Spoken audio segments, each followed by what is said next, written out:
इस शहर से जुड़ी भूतिया कहानियां। जब लखनऊ विश्वविद्यालय के लाल बहादुर शास्त्री के हॉस्टल में पढ़ने वाले 3 दोस्त सोनू, विशाल, रोहित के बीच शर्त लगी कि किसमें इतनी हिम्मत है जो कब्रिस्तान के अंदर एक रात बिता सके, क्योंकि यहाँ वो कब्रिस्तान है जिसमें 1857 में मारे गए अंग्रेज़ों को दफनाया गया था। और उन दोस्तों में से विशाल ने हिम्मत दिखाई और शर्त मान ली। अगले दिन तीनों दोस्त विश्वविद्यालय से निकले और नदवा कॉलेज और पक्का पुल के रास्ते से होते हुए कब्रिस्तान के पास पहुंचे। रात के करीब 1 बज चुके थे। सन्नाटा छाया हुआ था और सड़क पर भी 1-2 गाड़ी वाले नजर आ रहे थे। तीनों दोस्त कब्रिस्तान में पहुंचे। कब्रिस्तान के चारों ओर दीवार टूटी हुई थी। कोई भी आसानी से अंदर जा सकता था। अब रात के करीब 1 बज चुके थे। सोनू, ठीक है विशाल, कल मिलते हैं, अगर तुम जिंदा रहे तो। विशाल, अरे जिंदा क्यों नहीं रहूंगा? मुझे भूत से डर नहीं लगता है, और जब डर ही नहीं लगता फिर डर किस बात का? इतना कहकर विशाल जोर जोर से हंसने लगा। सोनू और विशाल आपस में बातें कर रहे थे, पर रोहित आस पास की कब्रों को बड़े गौर से देख रहा था और कब्रों के ऊपर लिखे नामों को बारी बारी से पढ़ते हुए बड़बड़ा रहा था। सोनू, रोहित, तू कब्रों को इस तरह से क्यों देख रहा है? यहाँ सारी मर्दों की लाश है, किसी लड़की की नहीं है ठरकी इंसान। विशाल इसका बस चले तो लड़की को कब्र से निकाल कर बोले, आप बहुत सुंदर लग रही हैं, क्या आप मेरी गर्लफ्रेंड बनोगी? सोनू और विशाल जोर जोर से हंसने लगे थे, जो हंसी पूरे कब्रिस्तान में गूंज रही थी। रोहित, अरे नहीं सोनू, मैं तो इन कब्रों पे लिखे नाम को पढ़ रहा था, क्योंकि पिछले हफ्ते जब मैं अंजलि के साथ यहाँ घूमने आया था तो इस थॉमस हैंक की कब्र इस कब्रिस्तान के सबसे आखिरी में थी। और मुझे इसलिए याद है क्योंकि मैंने इसी कब्र के पास से फूलों को तोड़कर अंजलि को दिया था। रोहित की बात सुन सोनू और विशाल भी एक पल के लिए सोच में पड़ गए। सबके मैं में सिर्फ यही सवाल था कि आखिर कब्र एक जगह से दूसरी जगह कैसे जा सकती है। और इस बात की पुष्टि इस बात से भी हो रही थी कि रोहित के तोड़े हुए फूलों की पत्ती अभी भी मुरझाई हुई कब्र के पास ही थी। विशाल, अच्छा ठीक है, अब मुझे और उल्लू मत बनाओ।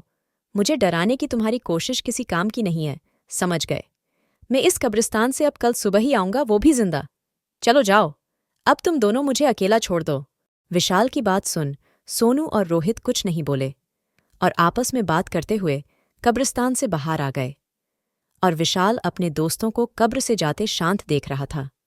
और उनके जाने के बाद विशाल थॉमस हैंक की कब्र के ऊपर बैठ गया और वहीं पर जमी घास को नोचने लगा। उसकी नजरें पूरे कब्रिस्तान को ताड़ ही रही थीं। तभी जमीन से एक हाथ निकला और विशाल के हाथ पकड़कर उसे कब्र से नीचे गिरा दिया। उसने जब आस-पास देखा तो कोई नहीं था, और जब उसकी नज़र अपने हाथ पर गई तो हाथ पर किसी के नाखूनों से नूचा हुआ था, जिससे खून निकल रहा था। उसने खुद को संभाल कर एक बार फिर कब्रिस्तान को देखा। उसे धुआं ही धुआं उठता हुआ दिखा, जो उसी को घेरने उसी की तरफ बढ़ रहा था। इससे पहले वो कुछ समझ पाता, धुएं ने उसे घेर लिया, जिसकी वजह से उसका दम घुटने लगा। और फिर अगले ही पल उसे गोली और तलवारों की आवाज़ें आने लगीं। और ठीक उसकी आंखों के सामने स्वतंत्रता सेनानियों ने अंग्रेजी हुकूमत के सिपाहियों को उन्हीं की बंदूक से उन्हीं का सीना छल्ली कर रहे थे। तलवारों से उनका जिस्म और उनकी गर्दन दोनों को काट रहे थे। और ये सब विशाल के सामने हो रहा था। इतना सारा खून, मौत की चीखें सुनते हुए विशाल की सांसों की गर्माहट बढ़ गई थी।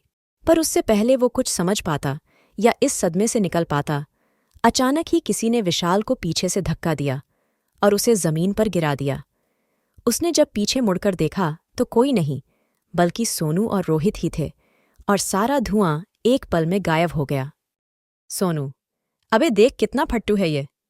रोहित, अबे जब इतना डर लगता है तो यहाँ अकेले आने के लिए हाँ ही क्यों करी? जरा अपने चेहरे का रंग देख, डर के मारे कितना उतरा हुआ है। सोनू और रोहित जोर से हंसने लगे, क्योंकि अचानक से धक्का लगने की वजह से वो डर गया था।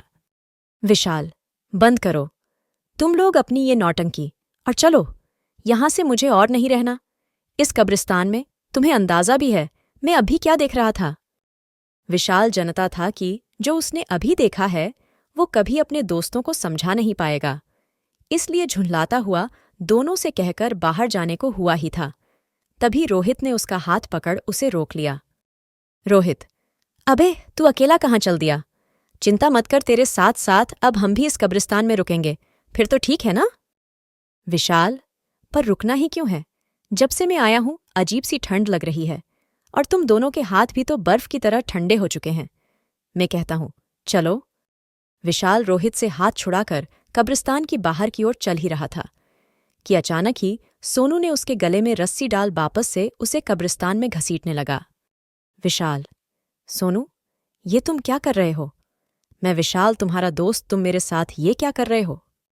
विशाल चीख चीख के सोनू से कहे जा रहा, पर सोनू ने उसकी एक नहीं सुनी और घसीटता हुआ एक पेड़ के पास ले आया। फिर रस्सी को पेड़ की डाल पर फेंक दूसरी तरफ से खींचता हुआ विशाल को फांसी चढ़ाने लगा। विशाल, सोनू, ये तू क्या कर रहा है? रोहित, तू सोनू को रोकता क्यों नहीं? तुम दोनों मेरे साथ क्या कर रहे हो? विशाल के इतना चीखने पर भी उन्होंने उसकी एक न सुनी और देखते ही देखते विशाल फांसी की वजह से झटपटाने लगा। इतने में ही उन दोनों में से एक बोलता है, अब जब तू मर ही रहा है तो सुनता जा, हम वो हैं ही नहीं जो तू समझ रहा है। मैं हूं सेनापति थॉमस हैंक और ये मेरा सिपाही था। तुम भारतीय हमेशा से ही अंग्रेजी हुकूमत के गुलाम थे और गुलाम रहोगे।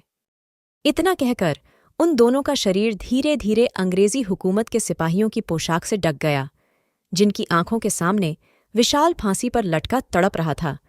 विशाल के इतना तड़पने पर भी उन सिपाहियों को चैन नहीं आया।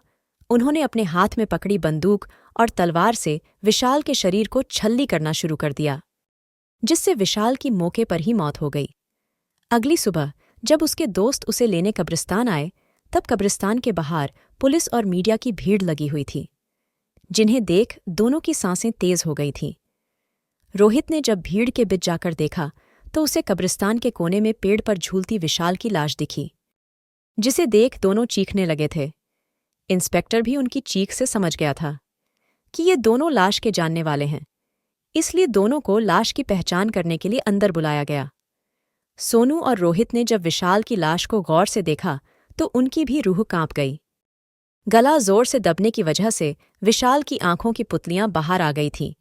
आंखों की जगह 2 काले गड्ढे दिखाई दे रहे थे और नीचे जमीन पर खून ही खून बिखरा हुआ था। साथ ही गोलियों के खाली कारतूस भी बिखरे हुए थे, पर विशाल के जिस्म पर कट का एक भी निशान नहीं था। दोनों ने लाश को पहचान तो लिया था, पर अब ये केस पुलिस को भी समझ नहीं आ रहा था। पर पोस्टमास्टम से ये बात साबित हो चुकी थी, बाहर से भले ही उसके शरीर कोई खरोच न हो, लेकिन अंदर से उसका शरीर गोलियों से छल्ली पड़ा था और अंदर से मांस नशें, यहाँ तक कि हड्डियां भी कटी हुई थीं। बहुत जांच पड़ताल के बाद भी केस कभी नहीं सुलझा और कुछ साल बाद सोनू और रोहित की लाश भी उसी रहस्यमयी तरीके से उसी पेड़ पर फांसी पर लटकी मिली। पोस्टमार्टम रिपोर्ट्स में भी वही लिखा था जो विशाल की रिपोर्ट्स में लिखा था। शरीर पर एक भी कट के निशान नहीं, पर अंदर से जिस्म गोलियों से छल्ली हुआ पड़ा था और तलवार से मांस के साथ हड्डियां भी कटी हुई थीं। और आज भी इस केस की फाइल लखनऊ के एक थाने में धुल खा रही है।